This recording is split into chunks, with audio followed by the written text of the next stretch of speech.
घूंघट, एक औरत की अनसुनी दास्तान। अरे रानी, ओ रानी, सो रही हो क्या अभी तक? रानी की जेठानी ज़ोर ज़ोर से चिल्ला रही थी घर के आंगन में खड़े होकर। रानी यानी मैं। तभी मैं भागती हुई अपने कमरे से निकली और बोली, दीदी आ गई मैं। जेठानी बोली, तुम्हारा सिर्फ नाम रानी है, तुम सचमुच रानी नहीं हो।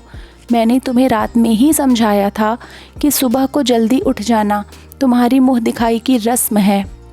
मैंने बोला कि दीदी रात को नींद ही नहीं आई, जगह नहीं है और मन में थोड़ा डर था कि सुबह आंख नहीं खुली तो।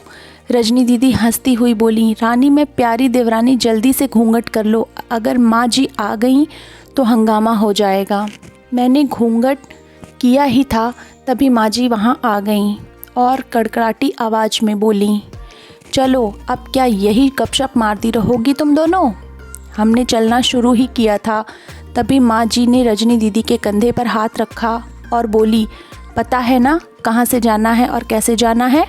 माँ जी ने बोला कि जब भी कोई बड़ा तुम्हारे सामने खड़ा हो तो हमेशा घूंघट में रहना और कम से कम अपने बड़ों के सामने आना और बिना घूंघट के तो कभी नहीं।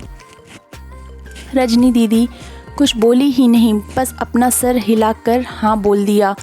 मैंने भी बस अपना सर हाँ में हिलाया। माँ जी ने जाने के बाद मैंने पूछा, रजनी दीदी आप तो स्कॉलर हो, इन सब चीज़ों को कैसे निभाते हो?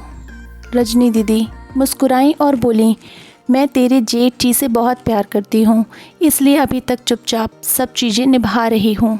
मैं कुछ नहीं बोली और चुपचाप रजनी दीदी के साथ घर के बाहर वाले कमरे में जाकर बैठ गई। वहाँ पर एक पड़ोसन की आंटी जी बैठी थीं। वो बोली कि यह कैसे बहू आई है, ससुर जी सामने खड़े हैं और यहाँ बैठी है। मुझे कुछ समझ ही नहीं आया। मतलब रजनी दीदी बोली कि आंटी जी अभी नई बहू है, यहाँ के रीति रिवाज सीखने में थोड़ा समय लगेगा।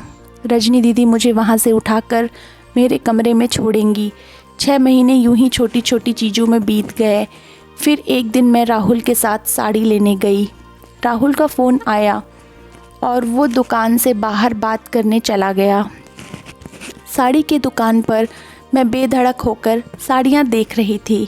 तभी साथ में बैठे हुए अंकल जी खांसे। एक बार, फिर 2 बार, 3 बार। मैंने साड़ी वाले भैया से बोला कि भैया इन अंकल जी को पानी दे दो, बहुत खांसी हो रही है इन्हें। अंकल जी भड़क उठे और बोले, क्या बदतमीज़ लड़की है, ये कुछ शर्म लिहाज है या नहीं इसे? दुकान पर हंगामा देख राहुल बाहर से भागकर अंदर आया और अंदर आते ही अंकल जी के पैर छूकर बोले, मामा जी आप यहाँ? मैं घबरा के दुकान के बाहर निकल आई, एक लंबा घूंघट करके गाड़ी में बैठ गई। राहुल बाहर आया और गाड़ी में बैठकर गाड़ी बहुत तेज़ चलाने लगा। मैंने धीमी आवाज़ में बोला, गाड़ी बहुत तेज़ चला रहे हो, कहीं एक्सीडेंट ना हो जाए। हम घर पहुँचे ही थे तभी माँ जी ज़ोर ज़ोर से चिल्लाते हुए बाहर आईं, देखो आ गई ये रानी साहिबा, ख़ानदान की इज्जत मिट्टी में मिलाकर।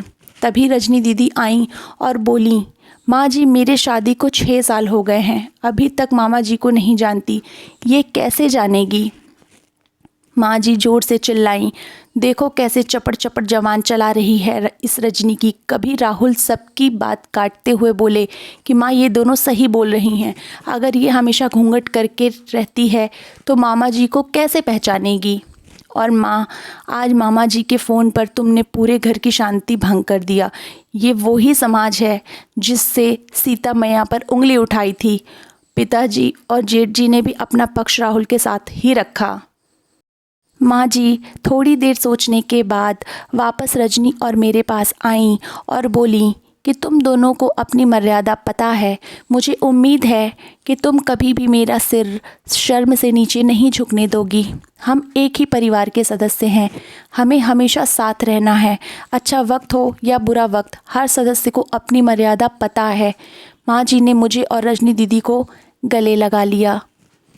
मेरा ये वीडियो आप लोगों को अच्छा लगा हो तो प्लीज़ लाइक कर दीजिए, शेयर कर दीजिए अपनी दोस्तों और फैमिली के साथ, और please support, please subscribe. Thank you so much.